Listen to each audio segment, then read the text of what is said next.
Oh, Tashi Dele, hello everyone. Welcome back to the session.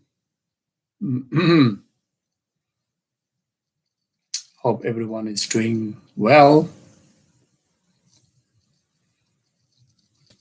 Okay, so take a moment to settle ourselves in the present moment. So do a short breathing meditation. Just simply place your focus on the natural breathing in and out.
Oh yeah.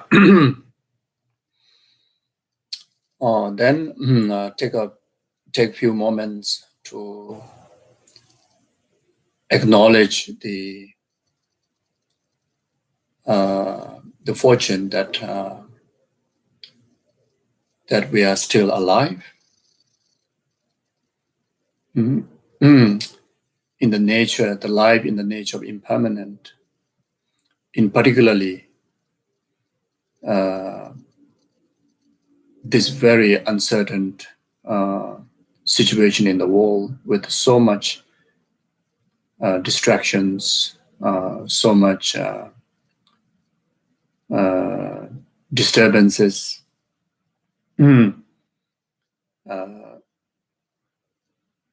Being in the midst of that, but then still be able to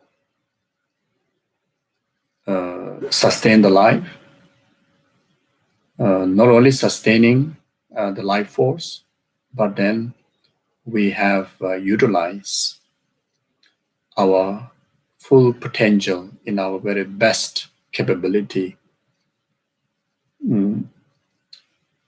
Even from the past session up to now,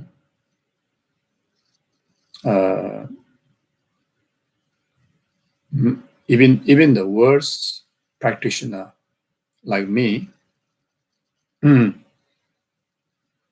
try to remain very much inseparable from whenever there's awareness, whenever there's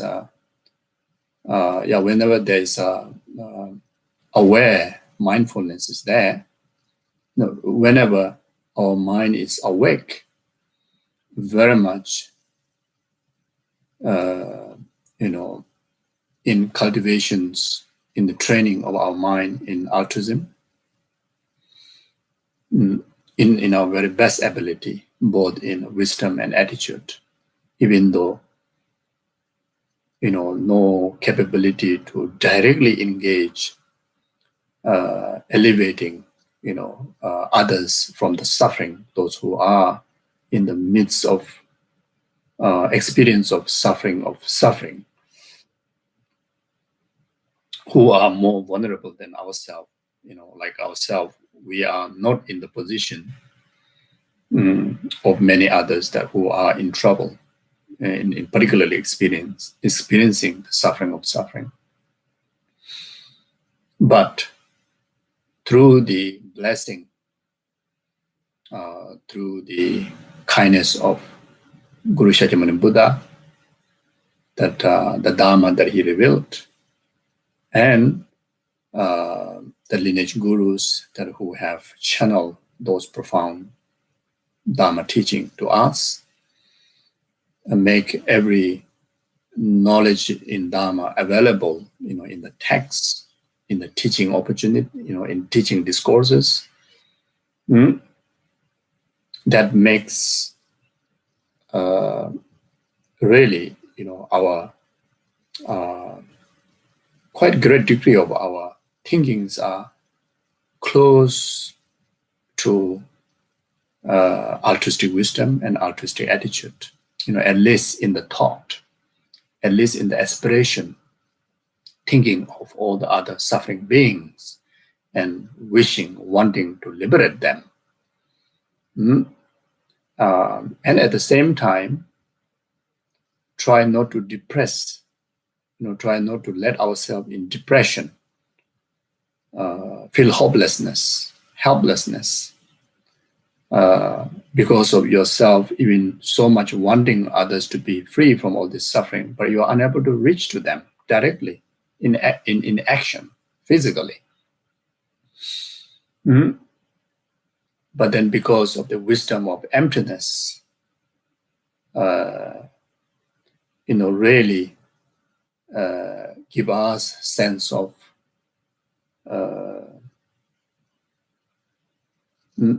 confidence, as long as even in the attitude that we create this altruistic condition, thinking of those other suffering beings, and we dedicate at least merit that we accumulated through the interdependent condition that we ourselves create, not just in the word, but create in action by dedicating our time in meditation on altruism, emptiness, recitations of the sutras, mantras, etc. You see, so just giving an example of last 1 week since after last session, when we think carefully, we very much spend our life quite meaningfully. So these are the reasons, why that we need to acknowledge how fortunate we are. And if we be even more concentrated, more focused, more stay inseparable from, the Dharma practices, and this is one of the best way to benefit numberless sentient beings for their ultimate benefit of enlightenment. And we are doing our best. So therefore, take a moment to, meditate in gratitude, feel fortunate. And on the basis of that, then inspire ourselves, get encouraged, strengthen our commitments,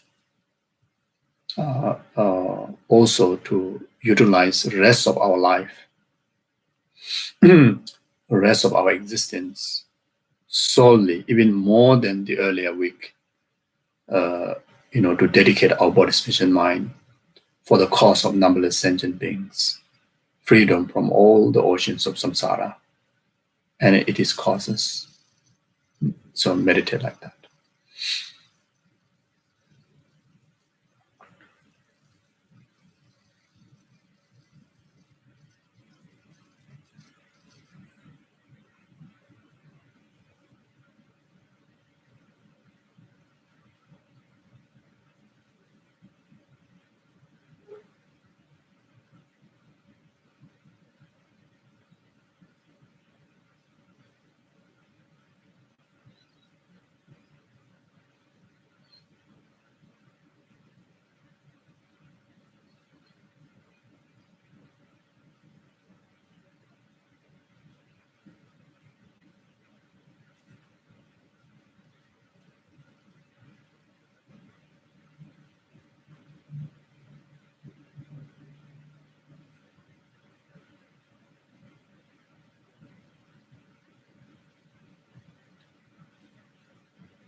So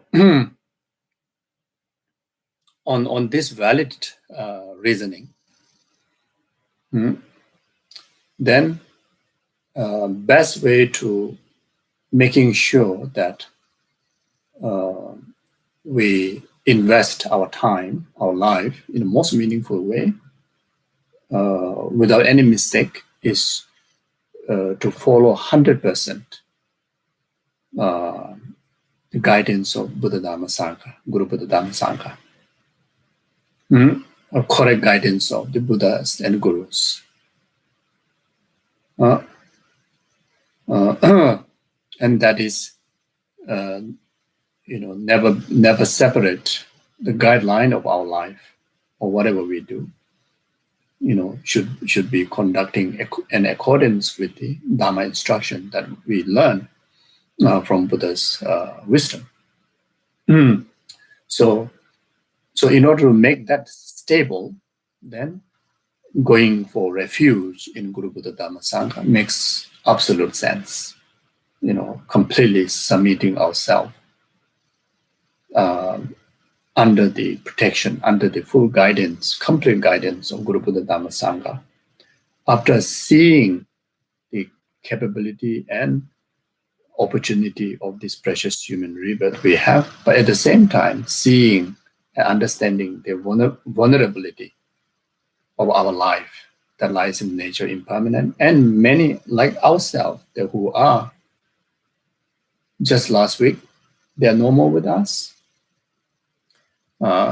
Just like our life, same age, some are they're really, in the border of life and death, like that, you see.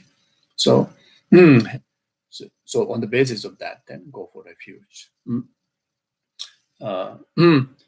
Then after going for refuge to Guru Buddha Dhamma Sangha, the best guideline, the best Dharma is the altruistic Dharma, the altruistic guideline, which is for us to dedicate our life in accordance with the altruistic Dharma, and take Guru Buddha, Bodhisattvas as an example, as our inspiration, and cultivate, the Bodhisattvas' conduct, like those teachings that we learn from the text that we are studying, like Well of Sharp Weapon. Steady focus in the elimination of the root cause of samsara, self-grasping, self-cherishing attitude. The main obstacle to become Buddha, to become just like Bodhisattvas and the Buddha, the self-cherishing attitude. The journey of our existence is to purify them and fully awaken into the wisdom of emptiness that's supported by the attitude of bodhicitta. Okay, so make it very steady commitment in our heart. Sangye Jodan Zoje Jonan La Janju Badu Danin Jazunje, Daji Jinzo Jebe Sonamje, Dola Benje Zanje Dubraijo, Sangye Jodan Zoje Jonam La Janju Badu Danin Jazunje, Daji Jinzo Jebe Sonamje, Dola Benje Zanje Dubraijo, Sangye Jodan Zoje Jonan La Janju Badu Danin Jazunje, Daji Jinzo Jebe Sonamje, Dola Benje Zanje Dubraijo. Gange doze ne zone dawa dam je bam berje dam beje ne denje ba godam de la cha ze lo do ni ni je song do ju be la ma ce je se je gang je den de chana pe mo den je ja zo so wa de so da jue jin ye lo sim je dam je de wa dang de we ju dan dem bra ju je sim je dam je dong je ju dan da bra ju je sim je dam je dong me be de wa dam mi da wa ju je Semje damje nire jata nye dandawe, tanyo la nebra gyuro je, semje damje dewa dang dewe gyu dan tembra gyu je, semje damje dunga dang dunga je gyu dan dawa gyu je, semje damje dunga mebe dewa dang mi dawa gyu je. Semje damje nire jata nye dandawe, tanyo la nebra gyuro je, semje damje dewa dang dewe gyu dan tembra gyu je, semje damje dunga dang dunga je gyu dan dawa gyu je, semje damje dunga mebe dewa dang mi dawa gyu je. Semje damje nire chata nye dandawe, tanyo la nebra gyuro je.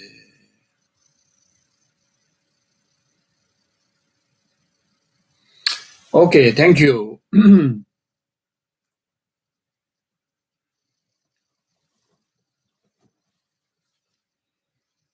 Yeah, so we are still studying the same text, The Will of Sharp Weapon by Dhammarashita. And if you are using this, the same volume, then we are on page 143. And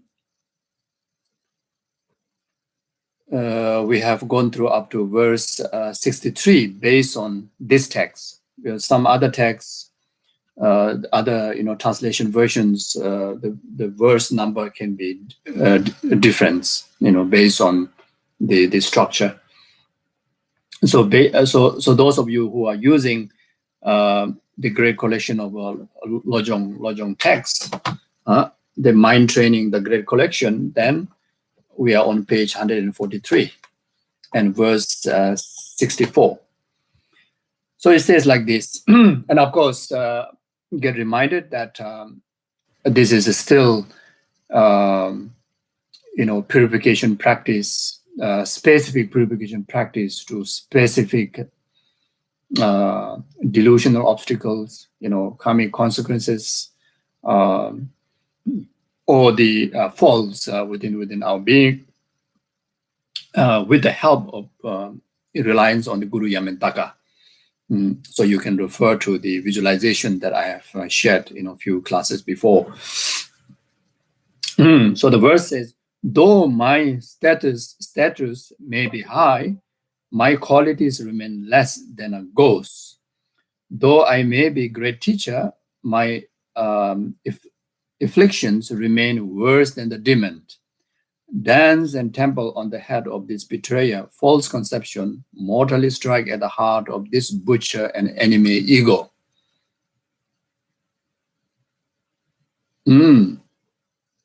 So this is very similar to verse 62 that we have discussed before. Is very much, is specifically talking about the teachers and the leaders,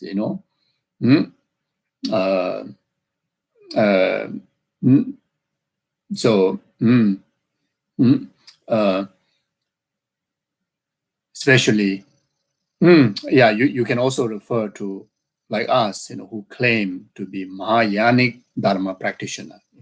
If someone happened to ask you which yana you follow, you say, oh, I follow Mahayana, And some of us may also say, within Mahayana, I follow Tantra yana. I follow the highest of the highest yana. And in many cases, that title, that high status that doesn't suit you, that become sense of arrogant, sense of looking down on the lower yanas, lower vehicles. Then you can also understand someone as a Buddhist. Say, I am Buddhist. Then among others, among other faiths, among those who don't have even faith, and boasting because of you are Buddhists.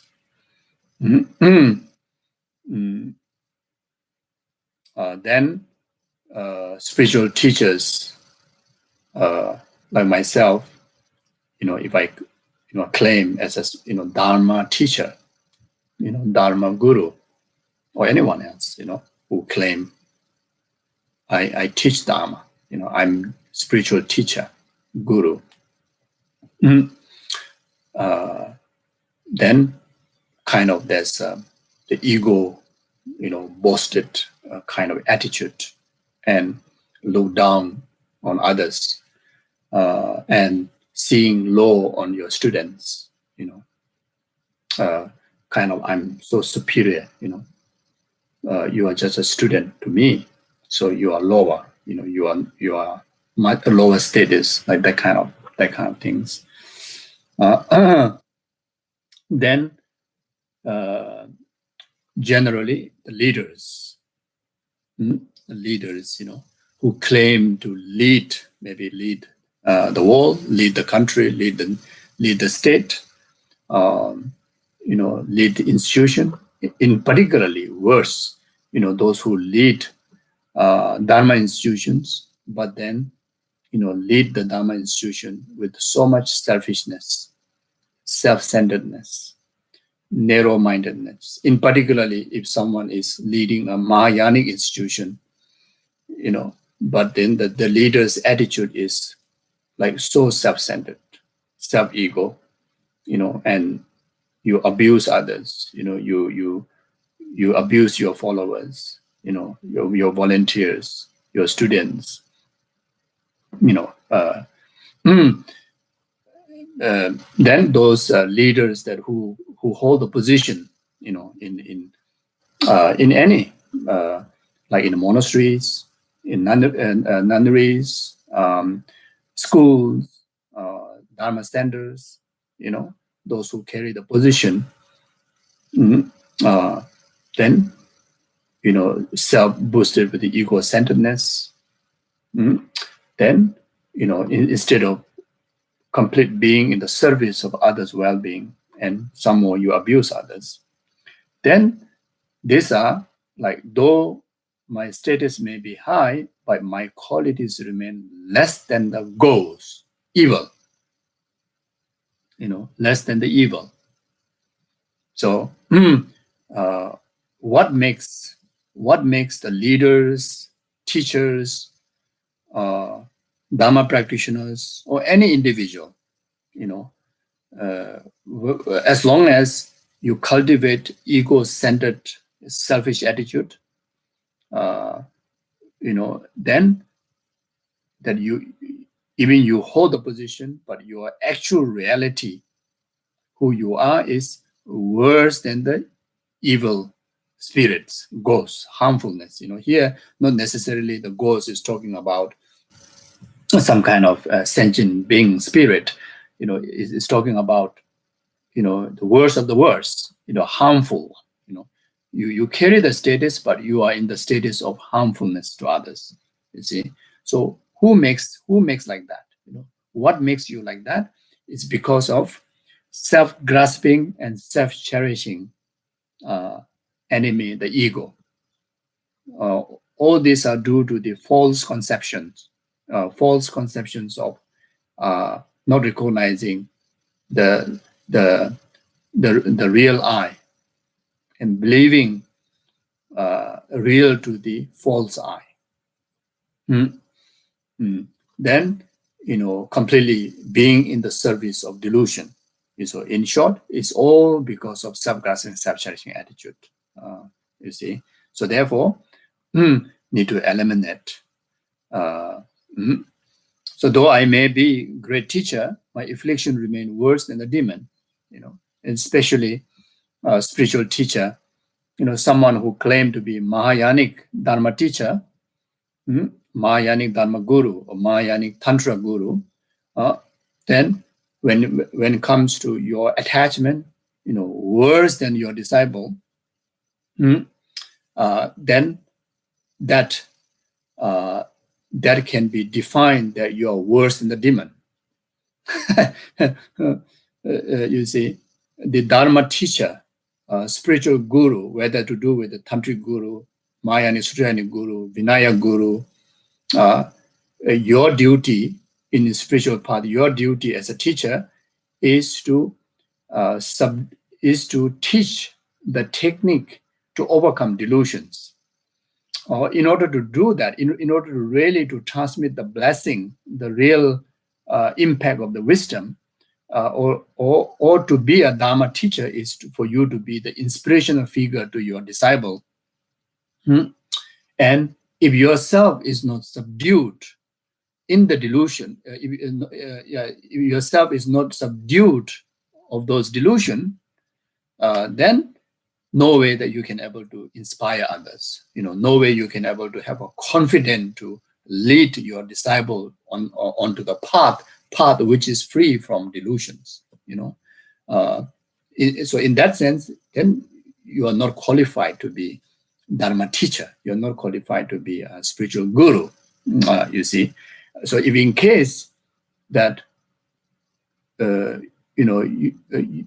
are inflamed in the delusion, then claiming you as a Dharma teacher, then your delusion is worse than your disciples.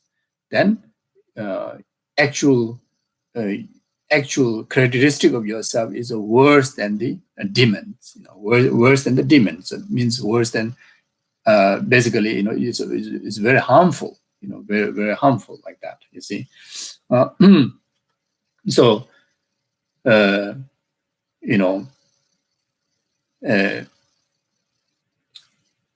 you claim as a Mahayanic, Mahayanic,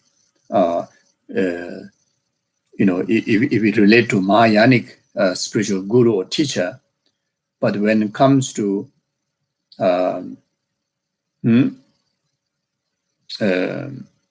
the grasping, then you are so narrow, self-grasped in relation to desire, in relation to aversion, in relation to, rest of the other delusions like jealousy, pride, etc. That so easy to get disturbed. Grasp means so easy to get disturbed when someone relate to you in relation to desires. Let's say yourself as a Mahayanic guru or tantric guru, the spiritual guru, spiritual teacher, and from the student, there's someone who is newly training in the path, and how they express to their boyfriend, their husband, wife. You see, or in another word, they tend to believe that the way I devote to my master is the most extent is based on my feeling of the attraction that how you have to your boyfriends and your partners. You see, your partners. So the desirous, intimacy, that kind of attachment, grasping. So when the student relate that way to the teacher, then teacher need to have the capability to not to be affected, not to be influenced, rather to be in the position to tame the disciple, liberate the disciple, awaken the disciple from the ignorance of unable to differentiate inspiration to the guru and the attachment to the guru, and if you don't have this certain ability of subduing your own delusion, which is one of very important quality of a Dharma teacher, then when the student or anyone, especially from the student, express ignorantly, express a desirous way, then the teacher also, relate, reciprocate, and you ruin, your own vows, your own commitment of being a spiritual teacher, and at the same time, you ruin the life of, the disciple that who, in fact, is hallucinated, or ignorant, who in fact seeking liberation, who is seeking path to liberation, but then you're unable to, liberate the disciple. Rather, you you drag the disciple even further deeper into the muds of the samsara. You see. So if such thing happens, then the even though you may have a great status, holiness, or guru, root guru, teacher, whether it's a monk or nun, lay person, layman, laywoman, whoever carry this title, then in actual fact, your afflictions is far more,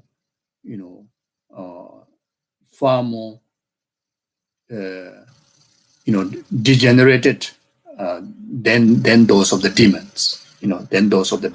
You see. So this is a great teaching, great warning. You see. If a Dharma teacher carried that kind of delusional, attitudes, then in short, it's teaching that we won't be able to benefit. We won't be able to benefit to your students. We won't be able to benefit to the world. Like that. So if someone has a Mahayanic guru, then your heart has to be shared to the numberless sentient beings. Your life has to be dedicated for the well-being of numberless sentient beings.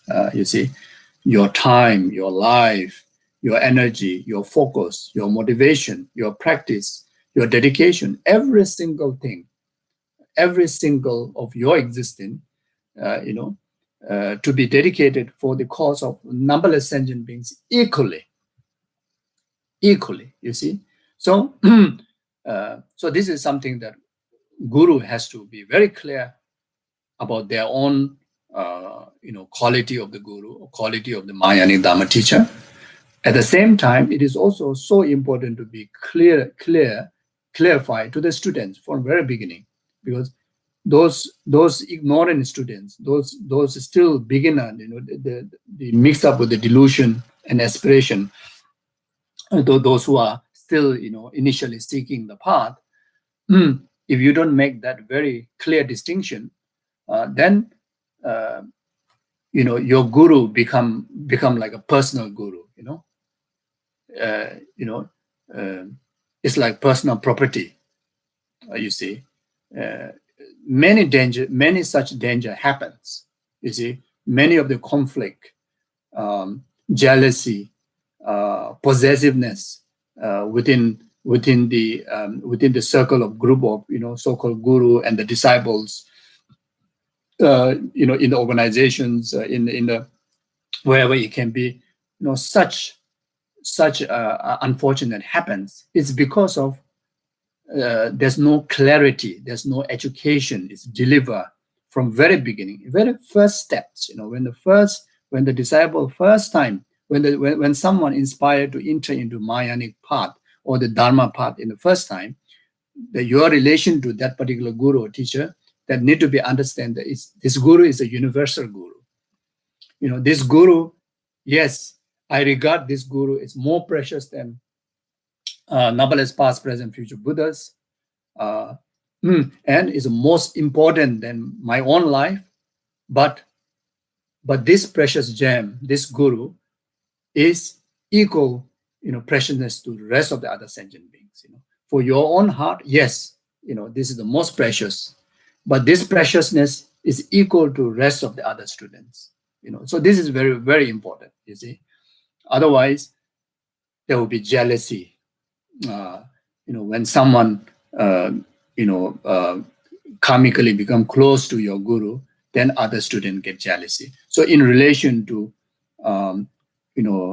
same Vajra brother, sister, from same guru that you are enjoying the Dharma nectar, like such as initiations, oral transmissions, vows, commentaries, then be disharmony among the student on the basis of desire, on the basis of jealousy, in particular in relation to guru, guru being close to him, and Guru being a bit distant to me, Guru talking to him, Guru not talking to me, Guru is giving present to this person, is not giving to me, like that guy, then you start to see ordinariness in the Guru.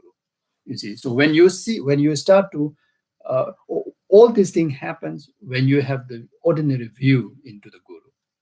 So when you cultivate ordinary view in the Guru, there's no room in your heart to gain the realization. You see, so like in the past, when Atisha first, Lama Atisha first arrived in Tibet, so his heart disciple, Geshe Zopa, asked why in Tibet that time, there's so many so-called practitioners, remaining in the hermitage, and many practitioners, and a lot of Dharma discourses are happening, but there's no realization why. Then Atisha replied that you people only view Guru in ordinary, how to have realizations. You see, so you people are unable to view the Guru in Buddha, how to have realizations. You see, so it's a very, very, very powerful pit instruction in this particular question answer. You see, so when we able to view Guru in Buddha, then we don't relate to our Guru with ordinary way, the delusional way. You see, then if Guru even ignore you, that you regard this is the teaching to dispel my negativities. This is a teaching for me to put more effort to the engagement of the Dharma. If Gurus call you, you have a pure view to interpret that. It's like a powerful mantra throwing over you to purify very heavy obstacles in life. You see, then if Guru being closer to someone, then you just rejoice in their merit, rejoice in the merits of the disciple. That how fortunate that Guru paying more attention to that particular disciple.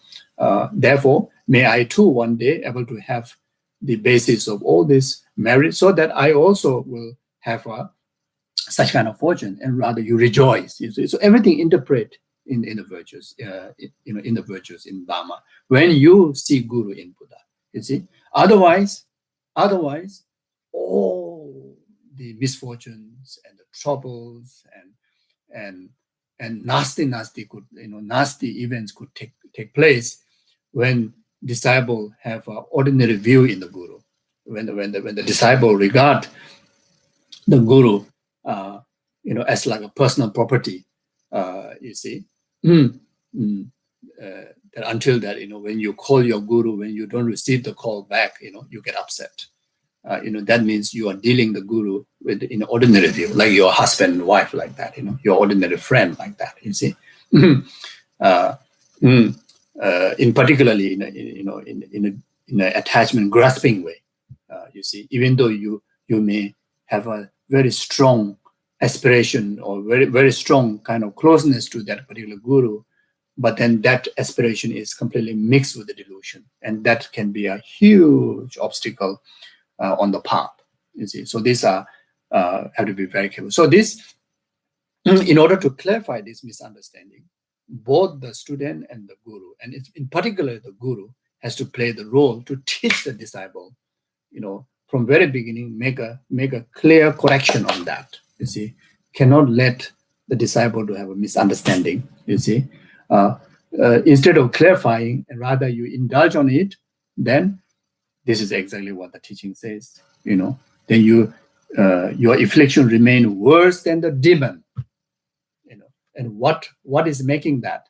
Self-grasping and self-centered cherishing attitude. That is deeply rooted in your system. Because of that, and all these faults could happen. You see. You see, Guru-disciple relationship, Dharma pupil and Dharma teacher relationship is not kind of temporary thing. It's not kind of a few days trying it out. it cannot be determined based on the fluctuating emotions in your ordinary emotion. You see, it cannot be established based on the ordinary emotion. You see, it has to be beyond that. It has to be established based on the wisdom. It's based on the wisdom. Wisdom meaning here, wisdom of knowing your purpose of your relation to the Guru. Your purpose is enlightenment, liberation. Your purpose is only for Dharma, nothing else. Your purpose is only for liberation, enlightenment, nothing to do with this worldly life. You see, that has to be very clear. Then in 100 years, the Guru, speak to you with one single word of Om as a transmission, as a commentary, as a pit instruction, as a blessing, and that is as precious, as entire Dharma is granted to you. As that one pit, one instruction, as equal granting entire 84,000 teaching to you. Entire initiation to you, entire transmission to you. You see, if we don't carry that clear wisdom, then for 30, 40 years of been listening to the Dharma, you become harder and harder. You become more and more stubborn. Your delusion become more and more degenerated. You see, you become more and more self-centered. Ego, grasping. You see, more easy to get disturbed, more emotional fluctuations. Then, they most likely for this kind of practitioner will end up with criticizing the Guru, end up with, blaming the entire my failure in the spirituality. It's the Guru is the one. And then Dharma is the one. Then you blame the Dharma, you blame the Guru. You see, so you ruin your faith, you ruin your spiritual path, you ruin your virtue. Then when you establish Guru-disciple relationship with somebody, when you take refuge in Dharma, then you let go, you renounce that. It's one of the heaviest karma. You see, all these things could happen because of you establish Guru-disciple relationship, on the basis of delusion, on the basis of ordinary way. You see.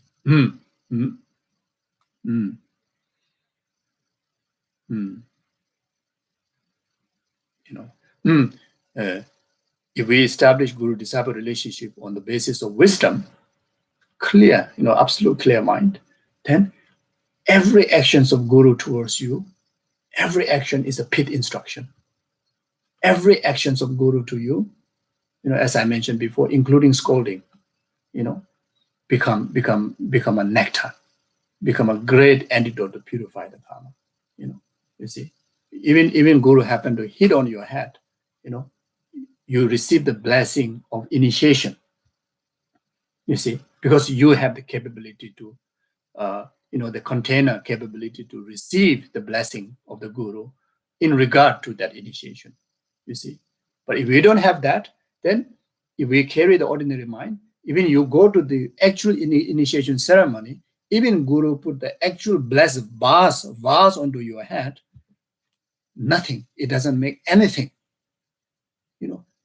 Because Guru cannot transfer Guru's blessing onto the disciple. Buddha cannot transfer Buddha's blessing on the disciple. You see, the blessing has to be actualized within, in relation to the conducive, interdependent condition to the Guru. You see, that is the fact. You see, so therefore, it is a very, very, very important subject. Very important subject. This clarity is needed. Then if we have this clarity, everyone carry this clarity among the students, among the teachers, among the leaders, everyone, then there won't be any disharmony. There won't be any disharmony within you. disharmony. There won't be disharmony with Dharma. There won't be disharmony among the Dharma students, Dharma organizations, everything, Thana Wegi Chap, everything completely shine with the absolute wisdom, relevant, pure view in everywhere, you see. So like that. So this is something we all have to really seriously take account, learn, and we have to correct, like myself, have to correct. You see, I'm a disciple to many gurus. I have to continue to develop myself to really, if there's any limitations on my attitude towards the guru, there's an element of delusion, then that's the most urgent thing that I need to correct. Otherwise, my precious human rebirth will be completely wasted while you meet such a perfect gurus. You see. So as a Dharma teacher, there are some individuals who regard me as a guru, regard me as a Dharma teacher. It's my full responsibility to really that I need to subdue my delusion. I'm not enlightened, I'm not liberated. I cannot say I have no delusion. But whenever delusion arises, that I need to have the capability to overcome it, to apply antidote and not to let express, not to be under the control of delusion. At least has to have that kind of ability, until we get liberated. Even you claim to be Bodhisattva, even you enter onto the path, even you have realized emptiness, as long as you are not liberated, even you have realized bodhicitta, as long as you are not liberated, we are not free from delusion. You see, so that's fact. So delusion arises, but how good practitioner you are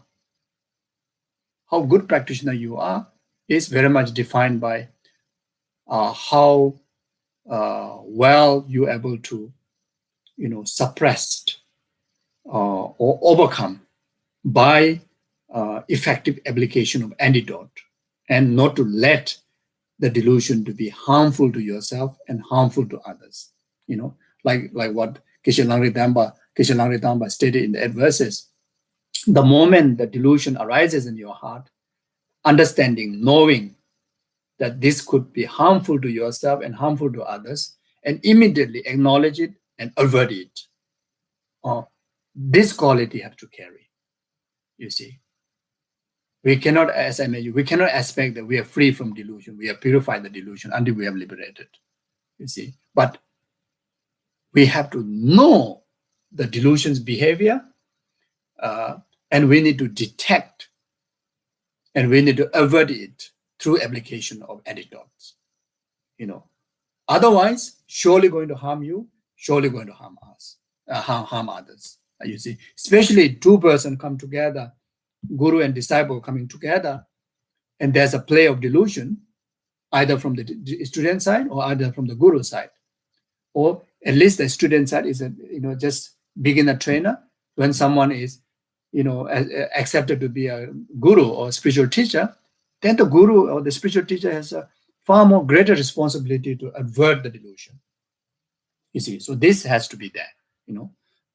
So this basic is very profound, but at the same time, in the simple word, you can also take as this very basic. And many Dharma practitioners, we are away from this very basic. We are not taking seriousness in this very basic, and we're just simply floating in the space and grabbing here and there, all sort of initiations, all sort of gurus, all sort of Dharma traditions, until completely mix up, completely become really, then really, like there are people at the end, turn out to be a crazy, before you meet Dharma, you are okay, normal. After meet Dharma, you become totally crazy. There are people like that, Before you meet Dharma, you're okay. Yes, ups and downs, you're okay. After meeting Dharma, you become the worst person. Everywhere you talk about bad thing about Dharma, bad thing about Lama, bad thing about this and that. You see, they are like that. Then sangha. Before sangha, you're okay. After become sangha, you become like the rotten potato. It just ruin everyone around. Because you wear the robes, you carry the name of sangha. You see, people kind of naturally try to show some respect. You see, but then misuse of that respect. Then you, instead of inspiring other, instead of clarifying the misunderstandings of Dharma, you infuse them with the wrong informations, gossiping. It also happens. You see, it also happens. You see, so because of why this thing happened, because they didn't pay attention. They didn't take account of the basic Dharma. The foundation is not there. You see. So when these teachings like such this basic teachings of correct reliance to the Guru is well established in our system, never can go wrong anywhere we go. You see, the endless showering of the nectar of Dharma and the blessing, into your continuum to actualize realization will be abundance, you see, like that. When this foundation is not there, the correct reliance on the Guru is not there, then it's like a completely rock filled, like a flat rock, and you try to plant a crop. How much you pour water, how much you pour water, the plant cannot grow because the foundation is not there. The correct soil is not there. So in our spiritual journey, the correct reliance on the Guru, which is meaning reliance on the Guru with correct wisdom, knowing your absolute purpose of your spirituality is for liberation, no samsara. Relating to the Guru, seeing Guru as a Buddha, seeing Guru in absolute pure view, and not relating to Guru with the ordinary way, how we relate with the ordinary people, in particularly the delusional, the attachment relationship, cannot, you see. So this has to be,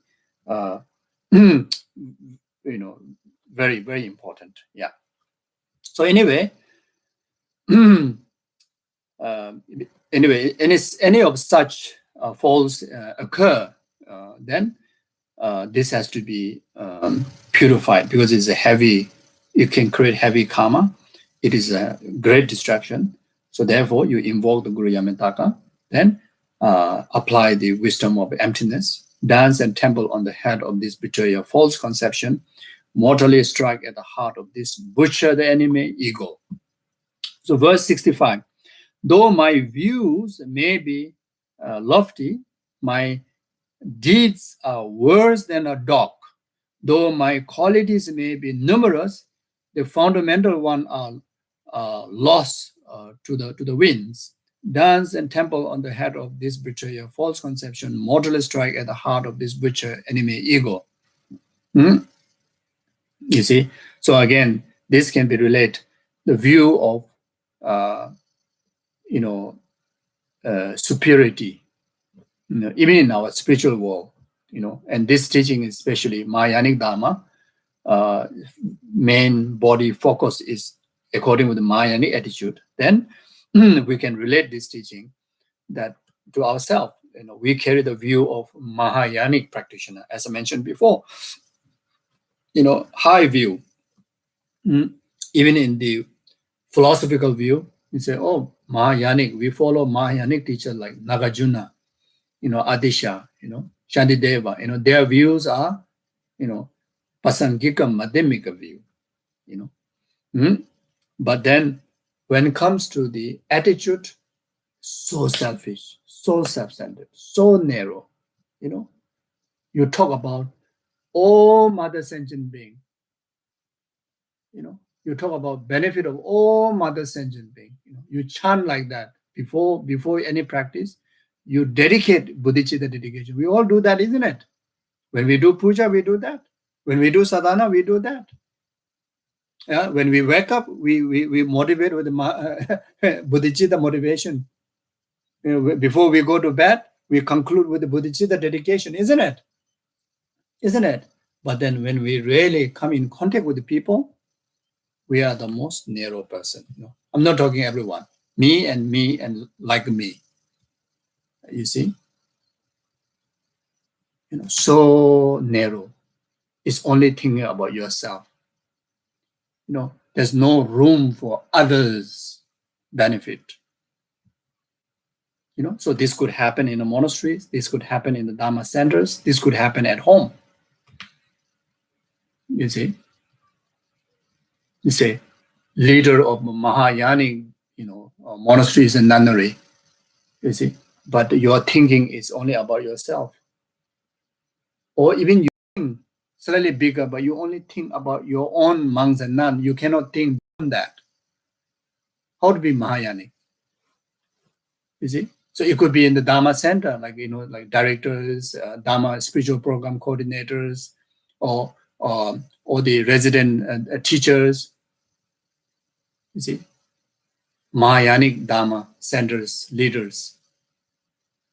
But when it comes to the openness, easiness, helping hand, care, sharing, when it comes to even your own few of the other Dharma students, you cannot open your heart. You cannot tolerate. You cannot respect. You cannot have the heart of sharing. Even in the space, you are so contented with few people. When you do your Dharma practice, when you especially like monasteries or nunneries or Dharma centers or Dharma institutions, maybe there are like, let's say 5 people. Your thinking is, as long as you benefit 5 people, good enough. But you claim as you are Mahayanic, you hold the view of all mother sentient beings. But in actual fact, you cannot go out of these 5 people's way of thinking. As long as these 5 people's ambition about benefiting, even to do with the spirituality, as long as they are benefited, as long as they have a small place to learn, practice, meditate, good enough. There's no kind of expansion. There's no kind of elaboration. You see, as a Mahayanic leaders, how to be contented with few people? As a Mahayanic leaders, how to be contented even just with the human being? The Mahayanic means, defined by the attitude of concerning the well-being of the Dharma of all the sentient beings, isn't it? Isn't it? Of course, conventionally, there may be limitations, financial limitations, volunteer limitations, etc. But at least the attitude has to be huge. It's huge. I see. On top of that, at least anybody comes in your way, you really has to behave the Mahayanic way, isn't it? And sometimes we can go wrong. We don't do that, isn't it? Sometimes the narrowness, selfishness, can be worse than those who don't claim themselves as a Mahayanic.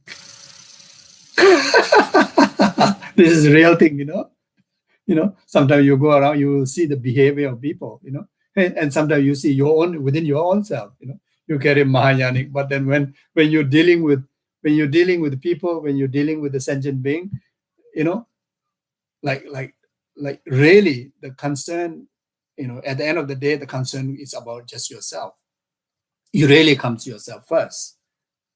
The Mahayanic way is put every other as a first. Yourself has to be the last. Like the bodhicitta, like shepherd. all the rest of the sentient being put in front. You kind of lead them. You kind of lead them from behind. Push them, to the path, onto the path, like that. You see.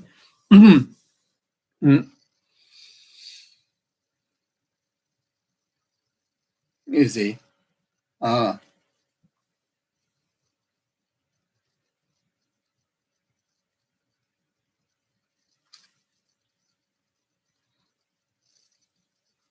So these are something that we have to be, everybody has to train our mind, because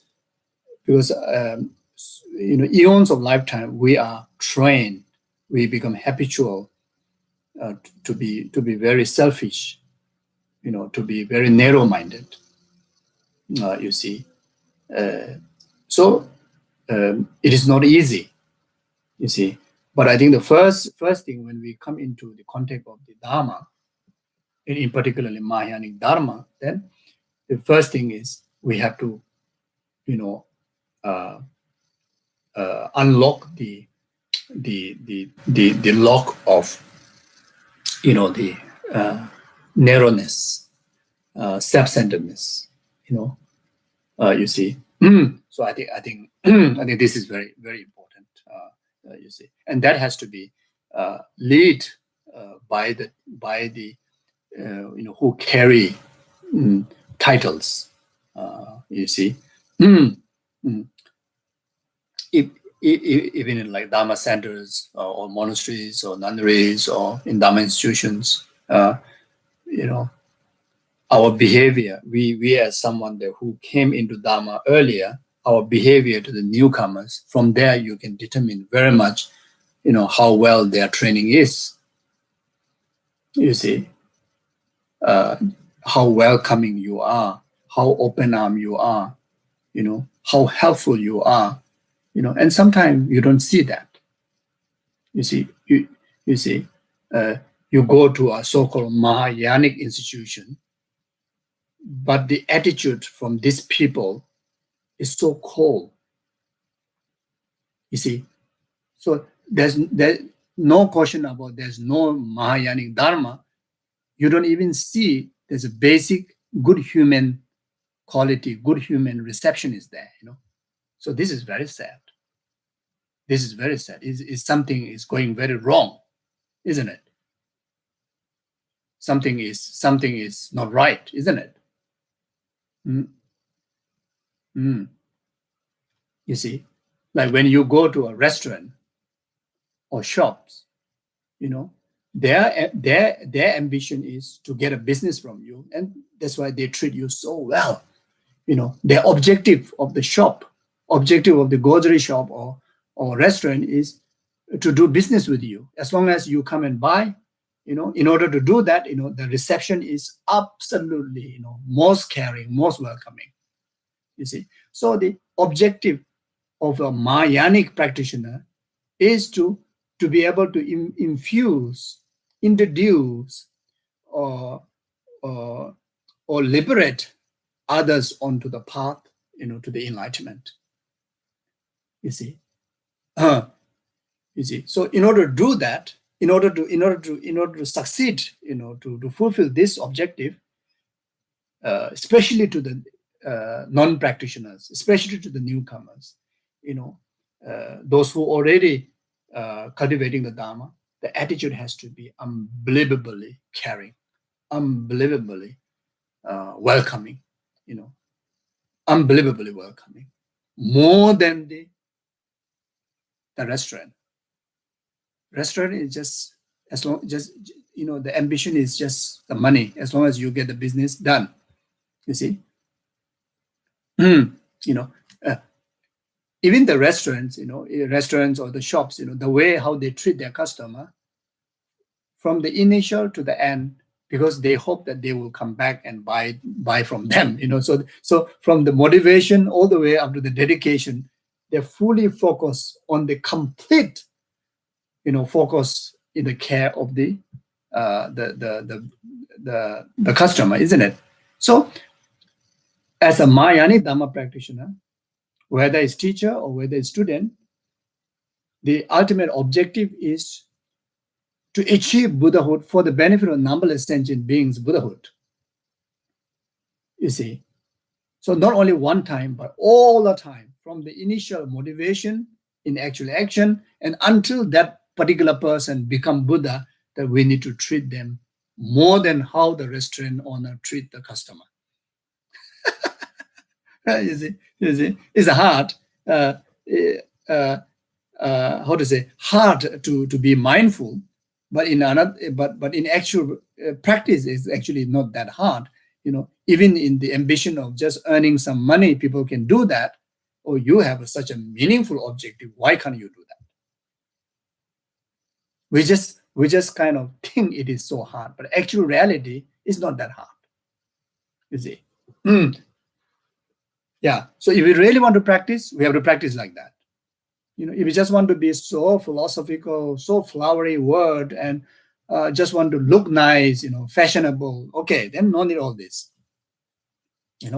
Just count the number of how many initiation you have, how many guru you have, how many center you go, how many books you study, but then your behavior, can be worse than the demon. Worse than the dogs, worse than the animals. I think many animals are much more better. Actually, dog is much better. The dog. You see. So sometimes we human. I'm not saying to each and every one of you. I'm just teaching myself. If in case there are anybody like me, then we have to listen carefully. Really have to. Whenever I teach Dharma, I put myself. It's like talking to myself. Even though you may sound like quite straightforward, I'm like pointing finger out there, but actually, in reality, I'm pointing finger to myself and hoping that if there's anybody out there who is exactly like me, able to hear the instruction and able to change, you see. So I'm not in a position to kind of lecture anybody or correct anybody, imposing kind of like making any judgment, If in case there are such thing, then which is harmful, then we should correct, isn't it? So like that. So though my qualities may be numerous, the fundamental one are lost to the wind, So there may be so many different qualities. Let's say the Mahayanic, as a Mahayanic practitioner, you may have qualities of, like study, all the great treatises. You may even receive the vow, very precious vow from most amazing, gurus. Then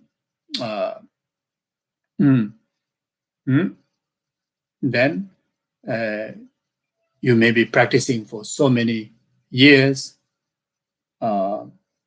You may be in the front row, like the seniors, or you may be even, wearing sangha robes, or even have some titles, you see, like Geshe, Rinpoche, whatever, teacher. But then the fundamental ethics, like a moral ethic, basic moral ethic are lost. Then all those qualities doesn't make any sense, no benefit. Or worldly concern, on the basis of worldly concern, it won't become cause of, absolute liberation of enlightenment. You see, you may able to talk so well, give so well teaching speech. You may look so perfect with the robes. You may be so close every day, together with your guru, but then the fundamental, the qualities are missing. The fundamental moral quality is at least minimum abstaining from, negativities, abstaining. You need to have the heart and always being full mindful of abstaining, causing harm to others. You are absolutely careless. You don't care, Then basic morality of always, at least attempting to gather virtues, at least attempt to think positively, think virtually, say virtually, and act virtually, at least act beneficially, if you cannot benefit directly, but at least, uh, initiate to talk nicely, think wisely, think virtually, behave virtually, if we cannot benefit others, but at least don't be inconvenience of others, you see. So these are basic qualities, you see.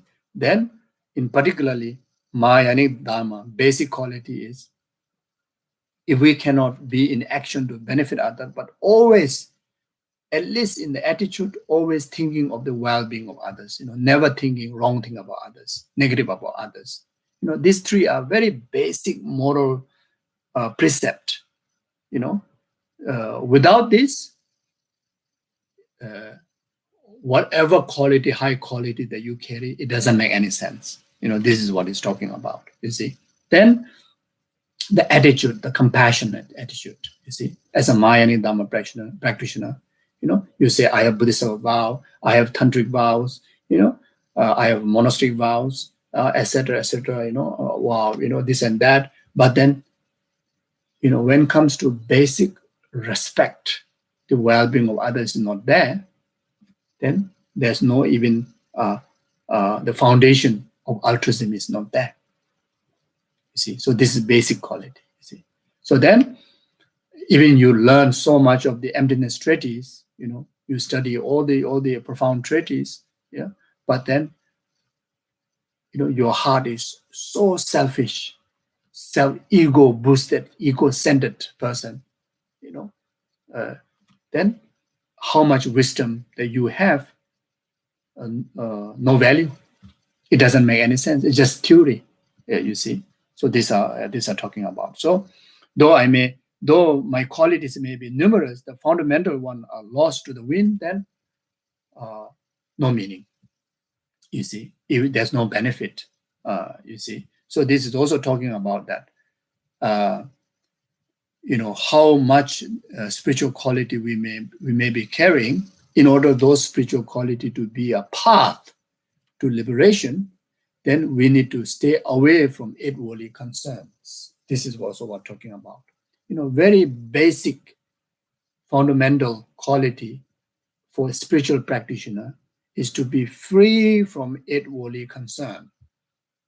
Then real spiritual practice is happening. If the eight worldly concern there, then even you sit on the high throne carrying the name of holiness, also won't able to benefit, benefit others to the spiritual path. Won't be beneficial to yourself accumulating spiritual path.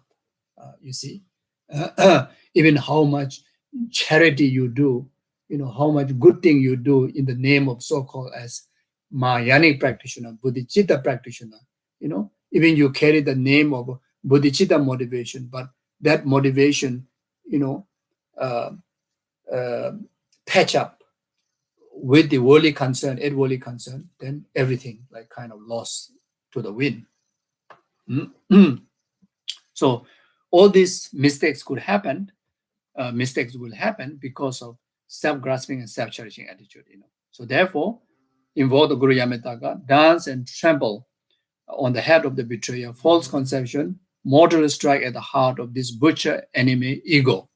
So like that. Then verse 66, I harbor all my self-centered desire deep within. For all my dispute, I blame others for no reason. Dance and tremble on the head of this betrayer, false conception, mortally strike at the heart of this butcher enemy ego.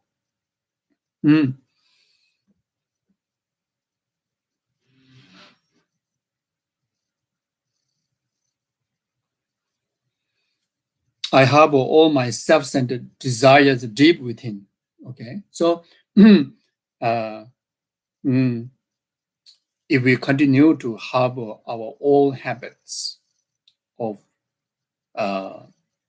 self-cherishing, self-centered desire, even after we meet profound Dharma, even after we meet perfect Guru, perfect Dharma, and all the other conducive conditions equipped, but then still we never put effort to get out from the old habits, which is the self-centered desire habits. Then, we will have this kind of attitude that the mistakes that relation to you, the mistake that comes from us, all will be, blame to others. We won't equip a wisdom of understanding the karma. We won't have a wisdom of accepting the karma. We won't have a wisdom to understand the interdependent, how the interdependent existence really is. You see. So all this because of self-grasping and self-centered, desire. The grasping that we still desire, self-centered desire means self-centered grasping that we still carry, as our way of thinking. If we do that, then, we always blame others. Like such as this samsara. Instead of realizing the samsara is caused within our own self, samsara is caused by the self-grasping, self-cherishing attitude. But then we tend to blame others. Let's say in our ordinary life, if we have our looks, our status are not as good as your friends, and we tend to blame our parents, we tend to blame our friends, families, because of their poverty, because of they're unable to educate you, because of they look not beautiful, and because of you being their children, that's why you look ugly. The biological looks is not as demanding as what you hope for. The financial status, whatever, then you tend to kind of blame. There are people like that, who blame. I don't like my look because of my parents are not as good looking. That's why I'm being, because of their children. That's why I look like that. Some people blame like that. You see, similar way. These are due to not understanding the karma, not understanding interdependent arising. Because of that, because of self-centered grasping, ignorant because of that. You see, then even after we meet the Dharma, when our spiritual practice doesn't go right, like such as say, oh, maybe because of, we blame the Guru, we blame the Dharma institution, we blame something else, until that, we look for modified Dharma, we look for modified Guru, that suits according with your self-centered desires, expectations, you see,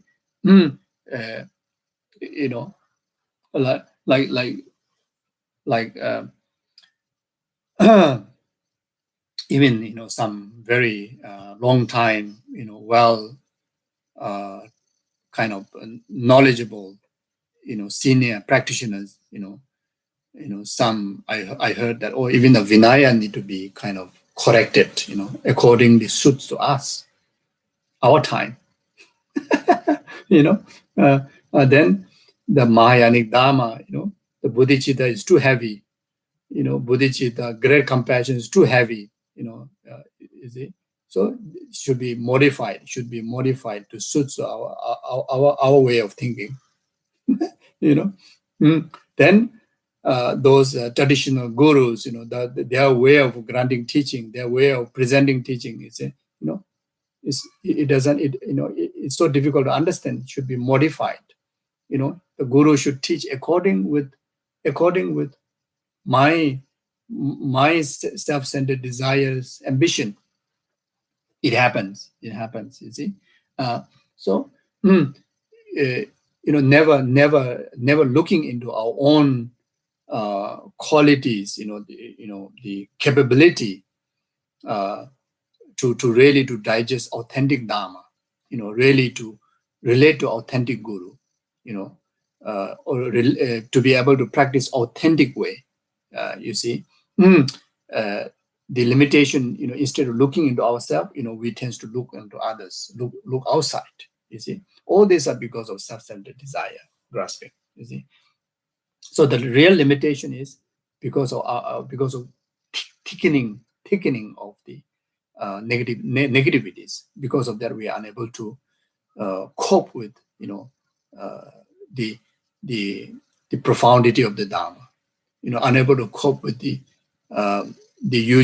traditional way. Since Buddha's time, all the up to the realized gurus, that is the correct way to practice. And if they modify it now, it dilutes. You see, it dilutes, isn't it? But in today's time, when the authentic teachings are going on, then people feel boring. You see, people want kind of like very much like a quick enlightenment, instant enlightenment. You see, in order to receive authentic Dharma, able to practice authentically, fruitfully, we need a lot of patience. The patience, not coming from the guru. Patience should come from within. Need to have a basic wisdom that has to come from within.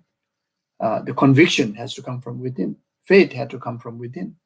You see, so like that. So in another way, in the Mahayanic Dharma, that one of the great practice, like what the Langri Thampa have stated in verses, offering victory to others, taking all the faults onto oneself and offering victory to others in relation to any actions that any negative action that arise within you, or that arise within or negative action that related to others' action,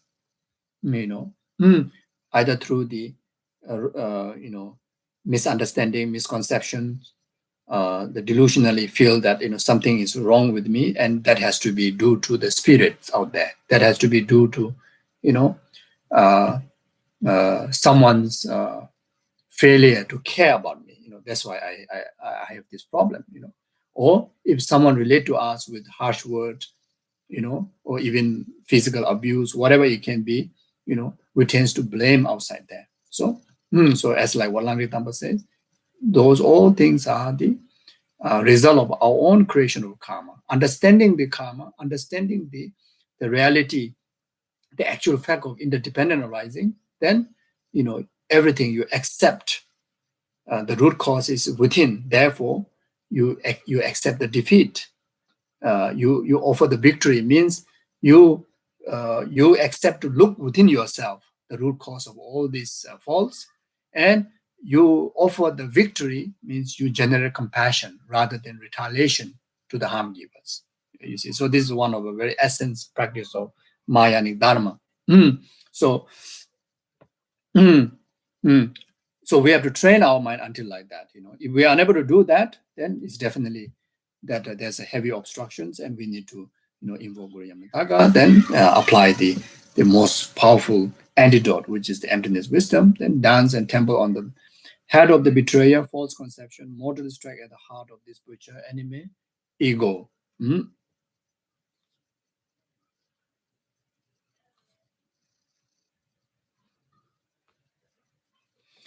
Though clad in the saffron robe, I seek protection from the ghosts. Though I may have taken a precept, my conduct is that of the demons. Dance and temple at the head of the betrayer, false conception, mortal strike at the heart of this butcher, enemy, ego. So this is like sanghas. The clerk in the saffron robe is referring to the monks and nuns. After we take the individual liberation vow, we definitely took the refuge vow. You see, that has to be basis. Then on top of that, the pre-ordination vows, then novice vows, fully ordination vows. After even we have the sangha vow, then we tend to take refuge in the spirits, nagas, landlords, and this are wrong. If doing so, then people may do that because of the self-grasping and self-charity ignorant, self-grasping ignorant. Because of that, they will do that. So which is wrong. You see, even your sangha, then you take refuge in the spirit. So that's a huge it against the refuge precept, and it is not beneficial to you. And rather, it will become obstacle to you. One of the major obstacles after taking refuge, then refuge in Buddha Dhamma Sangha. When you take refuge in the ordinary human, when you take refuge in the spirits, nagas, that means that you undermine the absolute qualities of the Buddha. That means you don't recognize your absolute object of the object of refuge. You see, then so that become obstacle to the progress and the path. That will bring defect to the foundations of all the higher precepts. Though I've taken precepts, my conduct is that of the demon. So then, as mentioned before, similar way, the higher the vow that we hold, higher the precept, more the precept we have more the responsibility we have to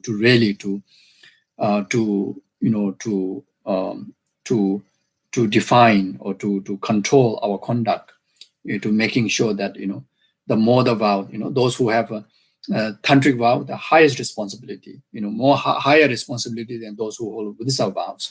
Then those who hold Buddhist vows, and the tantric vows, the much more higher responsibility than those who just hold the ordinary individual liberation vows like refuge and 5-lay vows. And those who hold the highest individual liberation vow, like the monastic vows of the fully ordained, greater responsibility than the novice. Then the novice greater responsibility in the preordination. Then those ordained sanghas, the responsibility of their conduct is far more greater than the lay practitioners.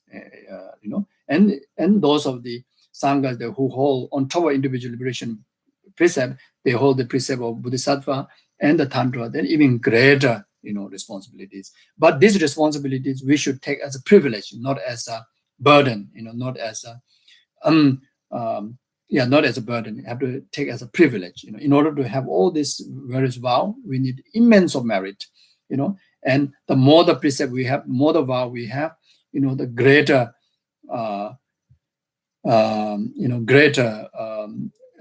conditions to actualize, realization on the stages of the path. You see, so the more the vow we have, the greater the responsibility. Yes, but we have to regard them as a privilege and then treasure it. You see, so you can also understand like those who are fully ordained sangha. All the sanghas, ordained sanghas. Then once we take those precepts, then our conduct has to if we give up the rope, then it's very much our conduct is that of the demons. So because of the ordination vows are lifelong vows. Once you take, then to observe until to the end of life. So you see, so in another word, once you take the ordination precepts, and if you don't observe, then create a very heavy karma. So here, though I have taken the precept, my conduct is that of the demon. So that means going to create very heavy karma. And those who have taken tantric initiations, then you break the precept, then like break the precept means break the commitments, break the guru yoga practice, transgrade guru devotion practice, transgrade deity yoga practice, transgrade whatever commitment that you receive from initiation, during the initiation from the gurus, then that is very harmful. Therefore, if you break that, then your conduct is, my conduct is that of a demon, means it is very harmful to you. You are like kind of embarrassing demon like that. So it's making it very serious. That's why the teaching in the Will of Shabbat is really, really like kind of like a really throwing, sharp, will of weapon, directly at the center of your heart, like striking like center of your heart, very sharp, you see. So I have to talk very sharp here. You see, so like that. So then those of you see, those who take like Buddhist vows, then you see, you don't practice the Buddhist precepts, correctly, like such as 18 root vows and 46 secondary vows. Then then it's very harmful. Very harmful. It's very huge obstruction. Like that. After we practice the tantric precepts, then if we let go of the 5 Dhyani Buddhist precept, then it's very harmful. Then, as I mentioned before, the monastic fully ordained sangha 253 vows. You give up that, very harmful. Novice precepts, novice sangha vow 36 vows. You give up that, heavy karma. Then the preordination 3 accepting, 3 abandonment. You can say 3 vows or 6 vows, 6 precepts. If you give up that, heavy karma. You see. Then you give up refuge, heavy karma. Refuge vow in Guru Buddha Dhamma, Buddha Dhamma Sangha. Heavy karma. Then 5 lay vows. After take 5 lay vows, then you transgress, heavy karma. So in another word, whatever precept that we take, we have to cultivate the conduct, very, very very, very carefully, You see, so in short, we can understand like this.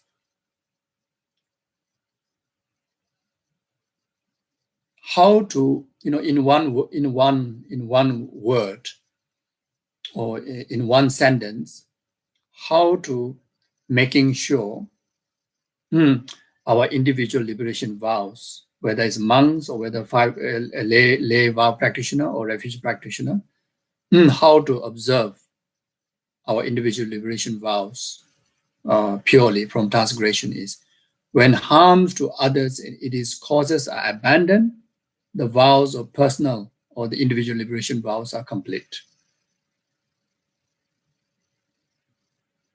When harms to others and its causes are abandoned. So the mind of reframing, causing harm to others is abandoned, then our individual liberation vows are intact.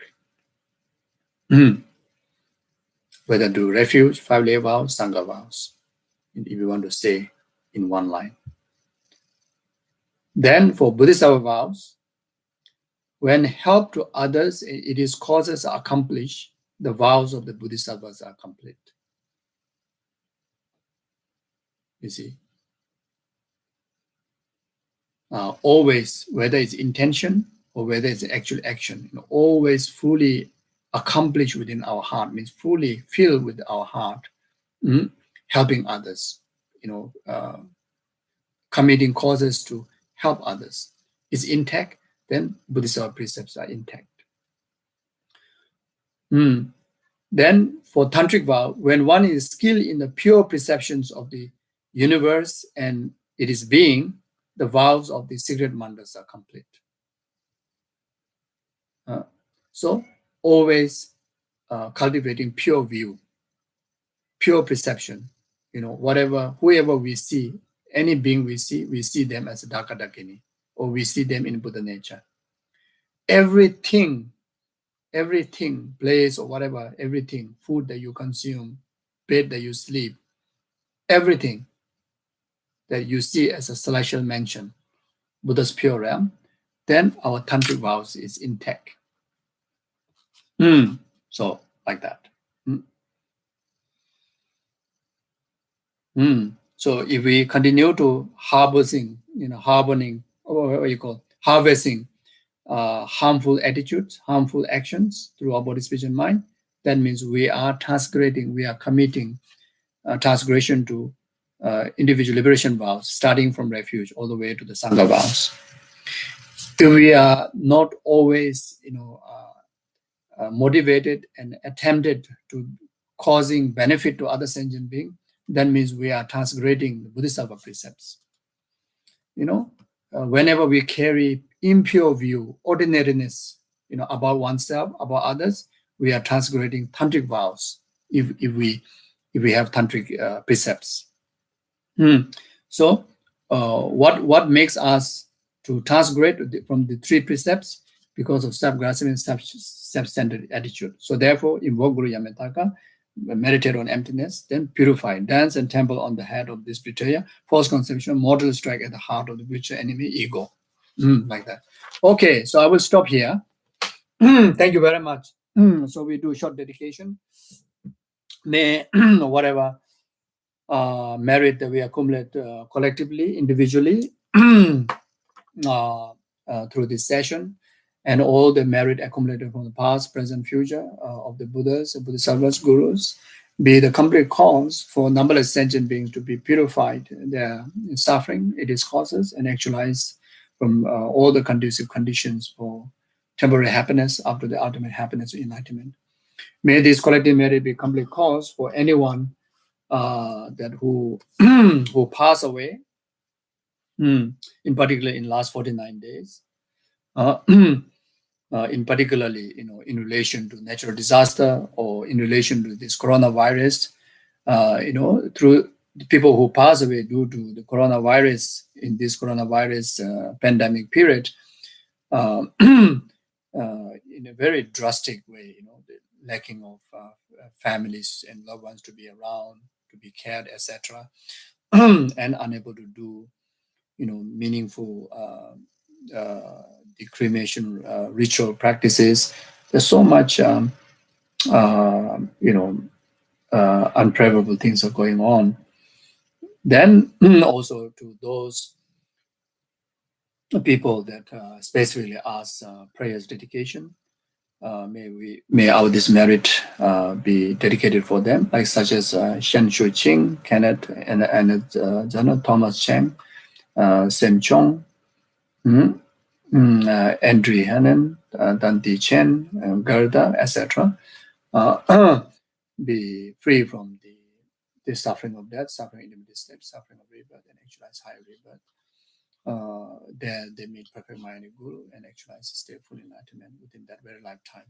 May this collective merit be a complete cause for anyone that who are going through adversities, to do with health, to do with financial, relationship, whatever.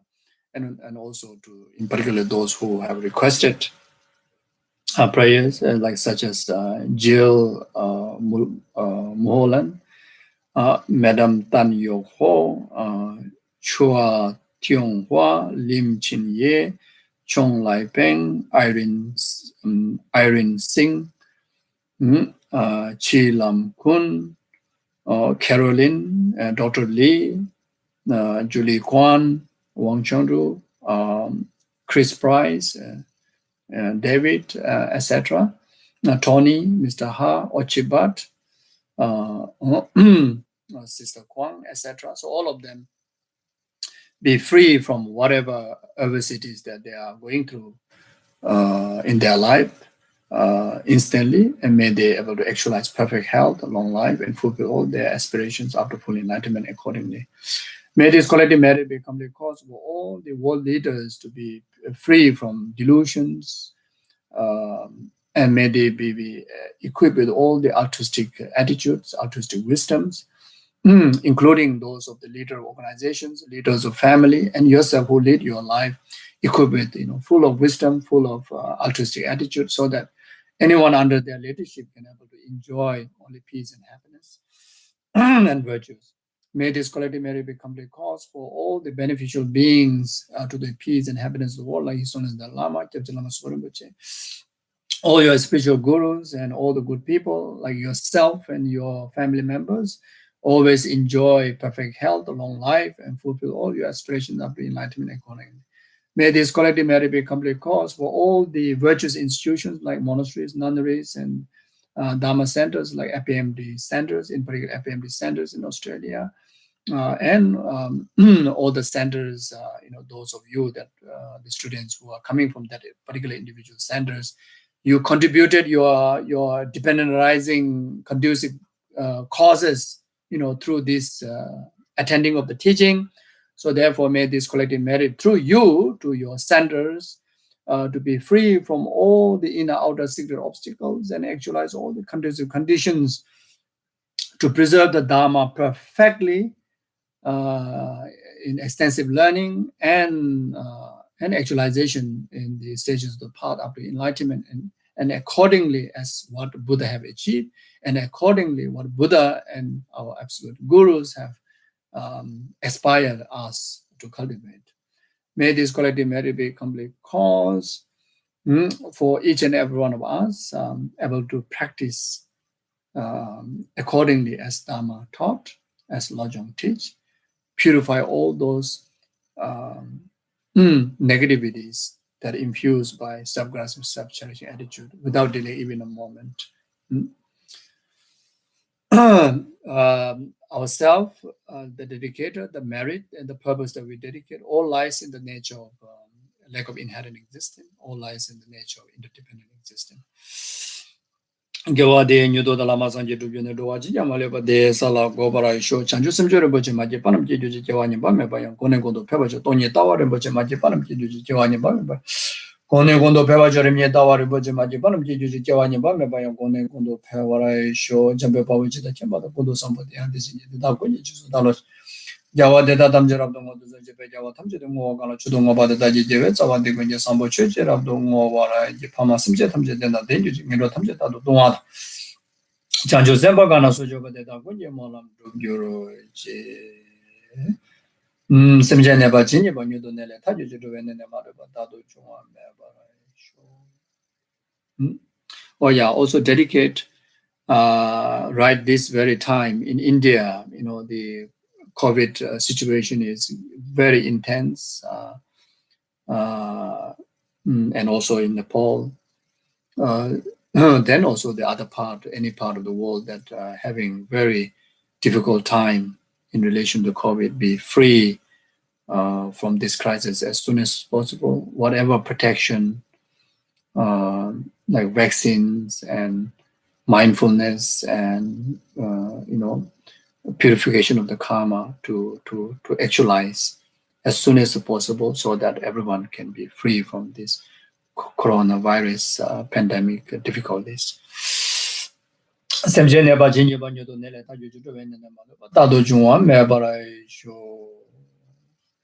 Bedan zowa mi gobe shi no ba sam semjera wa ko de samba chushin de be ta shi ni modele tsendele ni men ko yan de ni za ta do de konjo somje ta shi sho de ba ji de kam jo ba de ba ni we shi do so wa de je po lo shi de ba yu re ne be ta shi sho.